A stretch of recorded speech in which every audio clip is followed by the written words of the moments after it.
Bonsoir à tous, mercredi 19 juin, bienvenue dans le 7-8 journal de TV 78, 26 minutes pour un condensé de l'actualité locale et régionale. Tout de suite les titres de cette édition. C'est l'événement de l'aéronautique et du spatial. Le salon du Bourget se tient jusqu'à dimanche. Sur place cette année, des entreprises basées dans le département, dont une trentaine à Saint-Quentin en Yvelines.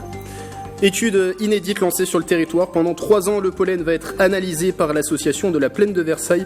Initiative pour mieux connaître les abeilles et davantage les protéger. 30% de ces insectes meurent chaque année en France. Et elles seront en Martinique en novembre et décembre prochain. 3 Yvelinoises vont participer au Raid des Alizés, un défi multisport et solidaire engagé dans la team Darcy Lane. Elles représenteront l'association Le Cancer du Sein. Parlons-en. Et puis, présentation également tout à l'heure en plateau de la nouvelle AMAP Saint-Martin. C'est à Montigny-le-Bretonneux. Pour débuter, des nouvelles de Magali Tabarot, l'une des présidentes des Assises de Versailles, agressée lundi par 2 hommes à son domicile du nord des Yvelines. La victime de 54 ans souffre d'une fracture du plancher orbital. Opérée, elle ne perdra pas son œil qui a été touché probablement par un tir de LBD. Le mobile de cet acte reste encore inconnu. Les gendarmes sont toujours à la recherche des 2 suspects casqués au moment des faits. Le 53e Salon international de l'aéronautique et du spatial a ouvert ses portes ce lundi. C'est au Bourget, en Seine-Saint-Denis, un événement qui rassemble les entreprises du secteur. Parmi elles, des entreprises basées à Saint-Quentin, en Yvelines. Elles travaillent notamment sur les moteurs du futur. Patrick Jacques de Dixmude et Nicolas Dandry. Des taxis volant à l'énergie électrique, des avions fonctionnant avec des moteurs hybrides, des innovations présentées sur ce salon du Bourget 2019 par l'équipementier aéronautique français, le groupe Safran, des technologies en évolution permanente. On ne peut pas dire aujourd'hui que l'Airbus A320 que vous prenez pour aller en vacances sera totalement électrique dans 10 ans. Certainement pas. En revanche, pour des véhicules beaucoup plus petits, dont on entend beaucoup parler, la mobilité à la demande, mais aussi des avions commuteurs ou régionaux de quelques dizaines de passagers, eh bien, les technologies pourraient être prêtes beaucoup plus vite. Oui.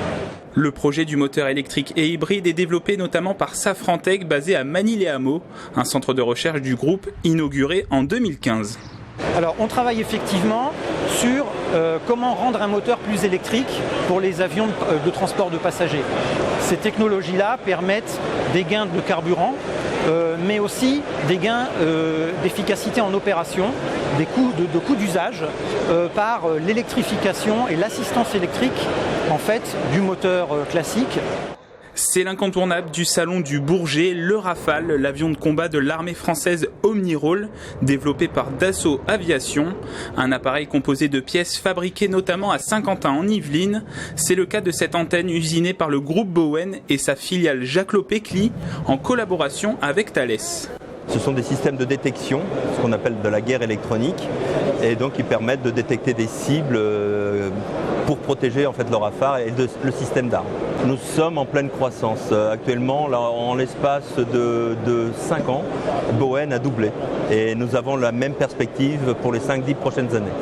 Au total, près de 60 entreprises aéronautiques sont implantées sur Saint-Quentin en Yvelines pour 14 000 emplois dans le secteur. 79 ans que le général de Gaulle a prononcé son célèbre discours. C'était sur les ondes de la BBC. Il appelait à l'époque à ne pas déposer les armes face à l'Allemagne nazie. Hier, on commémorait cet appel du 18 juin 1940. Une cérémonie commune, comme c'est le cas depuis plusieurs années, s'est tenue entre Coignères, Maurepas et le Mesnil-Saint-Denis. C'était devant le monument de la Malmedonne, initiative présidée par l'ancien maire de Coignères, Henri Pailleux, depuis 1989. Cette année, les enfants ont été associés au devoir de mémoire et les interviews récoltées par Océane Bazir et Mickaël Elmidoro. Je crois que c'est important que les jeunes, à plus forte raison parce que les témoins disparaissent les uns après les autres, et il est important de les associer à ces moments où on se souvient ensemble, puisque c'est la définition même d'une commémoration, et je pense que l'on leur transmet, alors je ne sais pas si on leur transmet l'histoire, mais on leur transmet au moins des émotions. Et voilà une démarche qui est mémorielle, qui est utile pour les jeunes générations de comprendre l'appel du général de Gaulle, son contexte, le fond de sa pensée et surtout l'appel à la résistance pour combattre l'Allemagne nazie. Donc ça part évidemment d'une bonne démarche qu'il faut continuer dans l'avenir. Environnement, elles sont un maillon essentiel de la biodiversité. Les abeilles de la Plaine de Versailles font l'objet d'une étude inédite afin de mieux les préserver. Leur pollen va être étudié pendant 3 ans. Les précisions avec ce sujet d'Aurélie Ronce. De petits grains qui contiennent une grande quantité d'informations. Ce pollen vient tout juste d'être prélevé dans cette ruche située à Plaisir. Il prendra ensuite la direction de la Belgique pour être analysé. Les abeilles allant à 3 km, elles ont donc possibilité de ramener énormément de diversité florale, de diversité de pollen. Donc ce qui nous permet, en mettant devant chacune de nos ruches une trappe à pollen, de savoir exactement quelles sont les fleurs qui sont butinées. C'est la ferme de Galy, à Saint-Cyr-l'École, qui est à l'origine de cette étude. Suite à des analyses du pollen de ces ruches, des carences concernant la nourriture des abeilles ont été mises en évidence. L'association de la Plaine de Versailles, qui regroupe 70 agriculteurs, a décidé de lancer une action à grande échelle.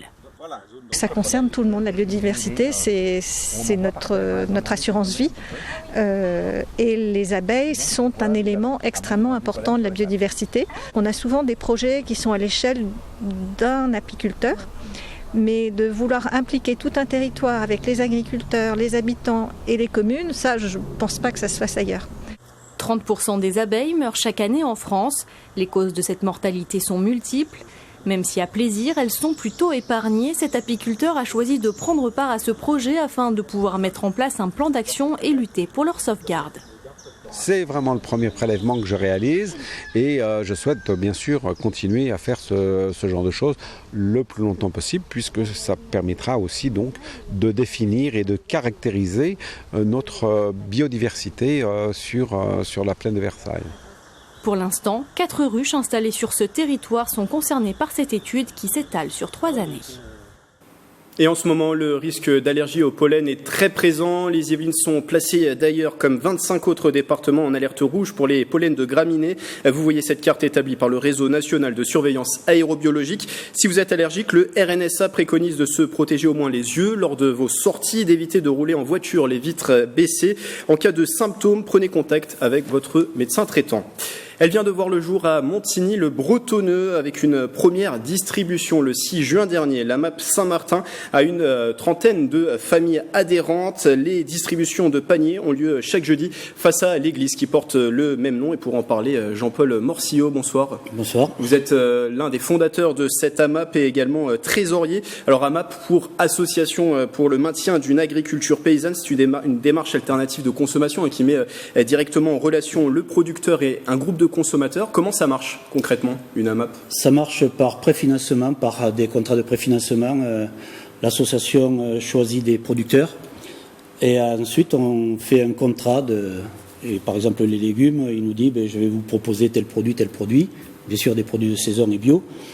Et on s'engage, en tant qu'AMAPien, on s'engage sur une année, 6 mois, suivant les produits, à préfinancer la récolte du producteur. Vous le disiez à la base, il y a ce contrat et on vit au rythme des productions saisonnières. Tout à fait. On ne peut pas savoir quel produit on va avoir à l'avance.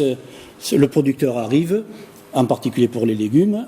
On peut avoir des carottes, des pommes de terre, des tomates, on ne sait pas à l'avance. Après, s'il y a des produits qu'on n'aime pas, on peut échanger avec un autre AMAPien, mais ce n'est pas comme certaines plateformes sur Internet où on peut choisir nos produits. Là, c'est carrément vraiment le produit de saison que nous avons. On est dans une démarche militante, vous direz que c'est une agriculture plus respectueuse de l'environnement, plus responsable aussi ? Alors je dirais solidaire. On est solidaire avec l'environnement parce que nous travaillons avec des producteurs bio. Donc le bio, c'est bon pour le sol, c'est bon pour l'environnement et la biodiversité. Nous travaillons en circuits locaux. Le producteur le plus loin est à 26 km de Montigny-le-Bretonneux. Nous sommes solidaires également avec les agriculteurs puisque nous préfinançons leur production et quoi qu'il arrive, des aléas météo comme ça, nous allons payer la même chose que nous ayons 5 kg ou 2 kg dans le panier de légumes. Et ensuite, nous sommes également solidaires, et ça c'est un petit plus de notre AMAP, nous avons décidé, moyennant 1 euro par semaine, et je veux remercier tous les AMAPiens qui ont accepté de jouer le jeu, nous arrivons à financer un panier pour une famille en difficulté financière.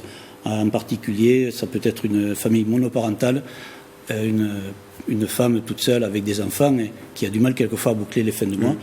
Et nous participons à cela. Pour l'instant, nous avons une famille et nous espérons, à tour de rôle, avoir 3 ou 4 familles chaque semaine qui viendraient chercher son panier. Alors c'est un genre de démarche que l'on voit beaucoup à Saint-Quentin en Yvelines. Pourquoi elle a lancé cette AMAP à Montigny-le-Bretonneux ? Alors avec Christine Bouvet, la présidente, nous sommes déjà AMAPiens, moi depuis 2011 avec les Près de chez vous. qui s'était créé sur Montigny, mais qui a dû se délocaliser sur Guyancourt. Et nous trouvions un peu injuste qu'il n'y ait pas d'AMAP sur Montigny, alors que sur Guyancourt, il y en a 4, par exemple. Il y avait une vraie demande des habitants de Montigny? Déjà, nous avions pas mal d'AMAPiennes de Montigny qui venaient sur Guyancourt. Et donc, en réfléchissant bien, c'était tout cuit d'avance. On savait qu'on allait avoir du monde. Et dès la première réunion, on avait déjà une vingtaine d'adhérents. Et pour arriver à la seconde réunion, à l'Assemblée constitutive, à 32, et maintenant, nous sommes à 36 adhérents. 36 adhérents. Aujourd'hui, votre producteur local, il vient de Magny-les-Hameaux? Pour les légumes, oui. Et vous avez d'autres producteurs? Ensuite, nous avons le pain qui est fourni par le fournil de Villiers-le-Bacle, le miel par la ferme de Bel-Air à Villiers-le-Bacle également, les fromages de chèvre, c'est la ferme de l'Annou à la Selle-les-Bordes, les fruits, c'est la maison Gaillard aux Éluets-le-Roi, et le poulet et œufs, c'est la ferme des Clos à Bonnel. Alors il y a des exemples d'AMAP, je crois que c'est le cas notamment à Trappes, où les AMAPiens participent également aux récoltes. Est-ce que c'est le cas Saint-Martin? Alors, Saint-Martin, on a en principe, chaque AMAPien doit donner une journée à chaque producteur. Donc cette journée peut être pour visiter la ferme, pour participer à la récolte ou au nettoyage aussi, parce que étant bio, les agriculteurs, par exemple, désherbent à la main, donc ils ont besoin de main-d'œuvre, si on peut dire. Et donc, c'est une journée de partage, une journée de fête, parce qu'on fait un bon pique-nique en même temps sur le temps de midi. Mais voilà, on aide le producteur. Suivant sa production, on passe une journée chez lui. Avec des livraisons le jeudi entre 19 et 20h à la salle qui est face à l'église Saint-Martin. Combien coûte un panier? Alors, le panier de légumes, c'est 22 €. D'accord. Après, les fruits rouges que nous avons actuellement, c'est 15 € et nous avons 1,250 kg de fruits. Alors les fruits rouges, c'est les fraises, cassis, mûres. Et puis après, à l'automne-hiver, on aura les pommes poires. Le miel, c'est le pot de 500 grammes est à 7,50 et le kilo à 15. Enfin voilà. Et 36 familles, est-ce qu'il reste des places où vous avez atteint la capacité maximale? Alors nous essayons de rester dans une structure familiale, conviviale. Donc nous sommes donné l'objectif d'arrêter à 40 adhérents.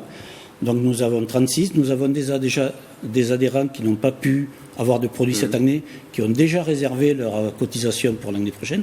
Donc vous voyez, on arrive à 38, donc il reste très peu de place pour l'année prochaine déjà. Et toutes les informations sur le lien qui s'est affiché en bas de l'écran. Merci Jean-Paul Morcillo. Je rappelle que vous êtes le trésorier de l'AMAP Saint-Martin, également l'un des cofondateurs de cette AMAP qui est à Montigny-le-Bretonneux. L'été approche à grands pas. Pour certains, cela signifie vacances. Pour d'autres, la période est propice pour faire des stages. Chaque année, la Maison de l'Europe des Yvelines envoie une vingtaine de jeunes à l'étranger pour une expérience professionnelle de 3 mois et des stages effectués dans le cadre du programme Erasmus+. Pour certifier cette participation et valider les compétences acquises, 15 jeunes ont reçu leur Europass Mobilité, cérémonie à la mairie de Saint-Germain-en-Laye. Retour d'expérience avec 2 d'entre eux. C'est au micro de Matt Finance de nos confrères de Radio Sensation. C'était très enrichissant, j'ai appris beaucoup de moi-même. Je suis quelqu'un qui sort pas beaucoup et je me suis donné beaucoup de moi-même pour sortir beaucoup, pour voir beaucoup de choses, pour aller dans les pubs, pour voir la culture. Sur le point personnel, on découvre un nouvel environnement, de nouvelles choses. Et professionnellement, j'ai acquis pas mal de compétences que j'aurais pas pu développer spécialement dans un autre travail.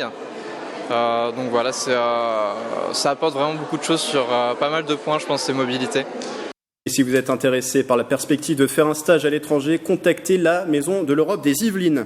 Une nouvelle école de commerce est en train de voir le jour à Guyancourt, un établissement dédié aux métiers du sport. Le MS Sport Business School cherche à former les futurs professionnels des fédérations, des clubs et aussi des multinationales. L'école organise actuellement des portes ouvertes. Michael Elmidoro et Mélanie Poquet. Du sol au mur, à l'EMS, le sport est partout.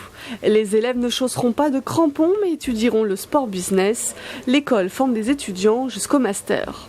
En France, on recense uniquement 3 écoles qui proposent une filière complète autour des métiers du sport business. Un B3 à sa sortie pourra devenir chargé de communication, marketing, management, dans l'hospitalité, dans le sponsoring, etc., etc.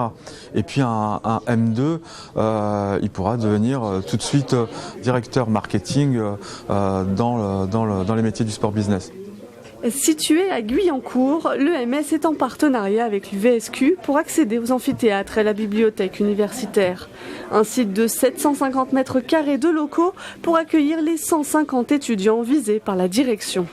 Je suis passionné par le sport et je voulais faire du commerce en même temps, donc là les deux c'est parfait. Là je suis en première année infirmier, mais bon, peut-être qu'après je vais peut-être changer de voie, on ne sait pas, et avec toutes les explications que j'ai eues ici, ça pourrait peut-être me faire changer d'avis en tout cas. 2 professeurs permanents seront accompagnés par des consultants. Les cours débuteront le 1er octobre prochain, coût d'une année à partir de 8 000 €. Sport encore, tous les voyants sont au vert pour le futur centre du PSG à Poissy. Le club de la capitale vient de recevoir l'avis favorable des commissaires enquêteurs. Ils ont remis leurs conclusions positives suite à l'enquête publique qui s'est déroulée entre février et mars. Dernière validation attendue, celle du préfet des Yvelines. Les premiers coups de pioche, eux, sont prévus pour septembre. Dans ce complexe de 74 hectares, le Paris Saint-Germain accueillera ses sections football, handball et judo. Un centre d'entraînement avec une quinzaine de terrains et des hébergements. Une livraison prévue en 2021. Cette aventure mêle sport et solidarité. Le 5e Raid des Alizés se tient du 26 novembre au 1er décembre en Martinique. 75 équipes vont prendre le départ pour défendre une association. Et l'une d'elles est avec moi en plateau. C'est la team Darcy Lane qui nous vient de Plaisir et de Bois d'Arcy. Bonsoir mesdames. Bonsoir. Alors autour de la table, nous avons Flore Faye, Véronique Dubois et Cathy Dissot. Et vous allez représenter sur place l'association Le Cancer du Sein. Parlons-en. On en parle dans un instant. Déjà pour présenter ce raid des Alizés, c'est un raid multisport et quelque chose qui est important, c'est un raid 100% féminin. Un raid 100% féminin, nature, pour lequel on ne connaît pas à l'avance les épreuves. D'accord. Tout est surprise, on apprend la veille au soir les épreuves qui auront lieu le lendemain. Quel type de sport vous aurez principalement du trail, du VTT, du canoë et peut-être de la course d'orientation. Alors, il y a différents niveaux de participation, on va dire, autour de la table. Flore, c'est votre 3e participation. Véronique, votre 2e participation. Et Cathy, c'est votre première. On va faire un petit tour de table en commençant par cette première participation. Pour vous, Cathy, qu'est-ce qui vous a donné envie de vous joindre à cette aventure ?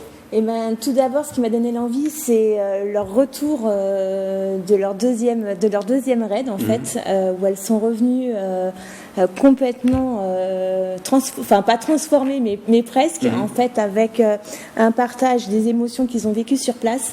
Et donc, j'ai 45 ans et je voulais me lancer un défi. Et en plus, c'est pour la bonne cause. Donc, voilà, tout est réuni. Vous, Véronique, 2e participation, qu'est-ce qui vous a donné envie de vous relancer dans une nouvelle participation ? Le fait de le refaire en ayant la connaissance de ce qui va un peu se passer. Donc un peu plus d'assurance et puis le goût du challenge, j'aime ça.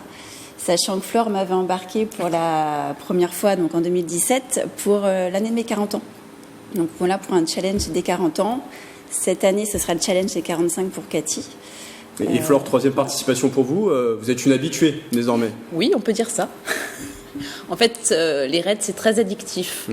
Moi, je compare souvent les raids à un accouchement. Il y a la préparation, donc les 9 mois de préparation, et l'accouchement le jour du raid. Et j'ai eu 3 enfants, donc je ne m'arrête pas pour les raids pour autant. Donc un angle sportif, un angle aussi solidaire sur place. Vous courrez pour l'association Le Cancer du Sein. Parlons-en.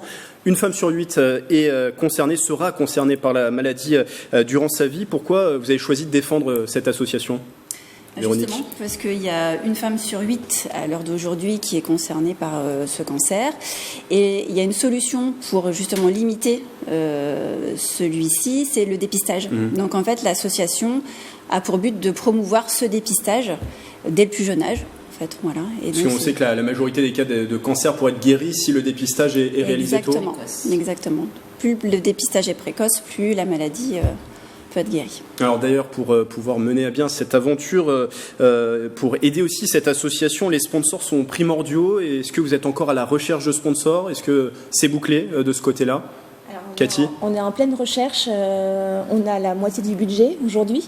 Donc effectivement, on est en pleine recherche de sponsors. Donc tout don et nous rapproche un peu plus du départ. On est sur un budget de combien pour il nous faudrait idéalement 5 000 € encore pour pouvoir partir. Donc le message est passé pour les sponsors. On peut contacter la team sur le lien qui s'affiche, qui va s'afficher maintenant en bas de l'écran.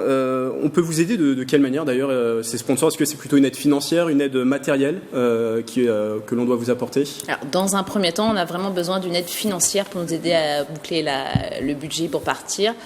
Et après, l'aide matérielle peut venir par la suite. Mais là, on a vraiment besoin d'argent pour pouvoir partir.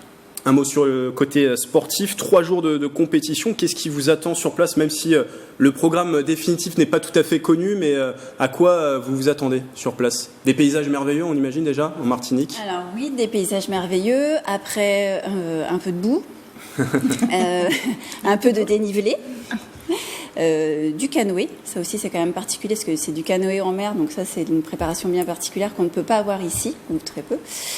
Et puis beaucoup de fou rire aussi, puisqu'on est quand même, c'est un raid assez difficile, donc il y a des équipes qui sont beaucoup plus performantes que l'on pourra l'être, mais notre objectif, voilà, c'est de le finir. Et dans la bonne humeur. Et comment ça se prépare du coup? Vous participez à diverses courses tout au long de l'année? Exactement. Sachant que la dernière course qu'on a faite, là, c'était dimanche dernier, c'était la course royale à Versailles.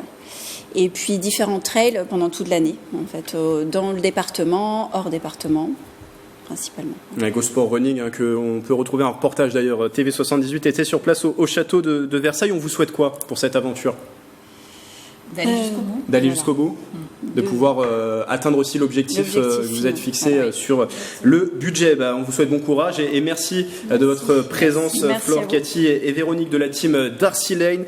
Elle sera engagée, cette team, dans le 5e raid des Alizés, et c'est pour défendre l'association Le Cancer du Sein. Parlons-en, le raid des Alizés. Je rappelle que c'est du 26 novembre au 1er décembre en Martinique. On va tout de suite au cinéma pour notre petit tour du mercredi dans les salles du territoire. Ce soir, direction le Grenier à sel à Trappes. La programmation de la semaine au micro de Patrick Jacques de Dixmude.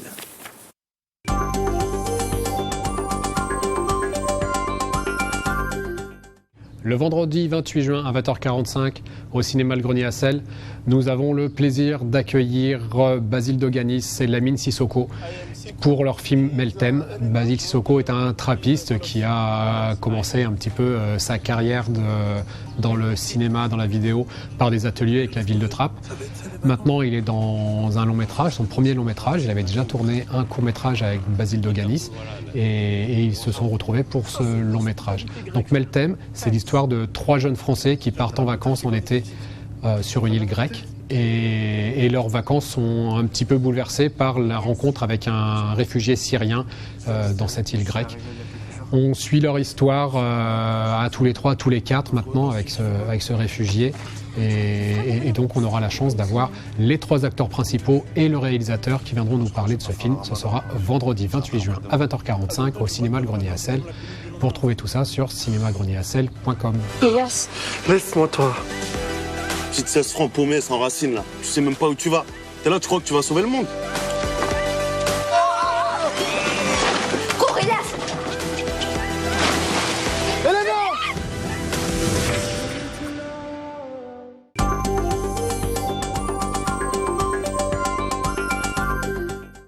Et puis, toujours à Trappes, il fêtait ses 20 ans. Le SICMIT s'est tenu tout récemment à la salle de la Meurice. 4 établissements de Saint-Quentin en Yvelines ont pris part à ce championnat intercollège de matchs d'improvisation théâtrale. Retour sur la soirée avec Mélanie Poquet. Ils sont donc les vainqueurs de ce 20e SICMIT. Il s'agit bien sûr de l'équipe de la Marossol, coachée par Antoine. Le trophée reste à Coignères. Pour la 2e année consécutive, la Marossol remporte le concours intercollège d'improvisation. Le match était super cool, les autres équipes étaient super fortes et on ne s'attendait pas du tout à être en finale et les matchs étaient très serrés. On est resté dans le jeu à fond et puis c'est vraiment à la fin l'effet de surprise, on s'y attendait pas forcément et on est super heureux parce que en plus c'est la 2e année du coup. J'ai pas eu grand chose à faire en vrai, hein. Moi je m'asseyais dans une salle et je les regardais jouer et ça suffisait largement. Ils sont tous très bons, il y a un très bon groupe et ça reste très important. Et là franchement ce soir je pense que les 4 équipes étaient hyper homogènes, ça a donné des très belles rencontres. Une victoire obtenue face à une coriace équipe morpasienne. Le collège Alexandre Dumas s'incline 3 points à 4. Comme c'est ma dernière année, j'ai kiffé. J'aurais aimé que ça dure plus longtemps, mais comme d'habitude, honnêtement, j'ai bien aimé cette finale, franchement. Même les demi-finales, tout le monde était sympathique. Qu'on soit 2e, 4e ou quoi, l'important c'est qu'on s'est bien amusé. De l'improvisation comptée à la création chantée, les 4 collèges en compétition ont dû rivaliser d'imagination devant les thèmes imposés. Je suis désolée, mais les animaux sont interdits dans l'établissement. Non. J'ai dit que j'étais bien avec mon chien. Je vais chercher le fusil. Ça sera pour le service du soir.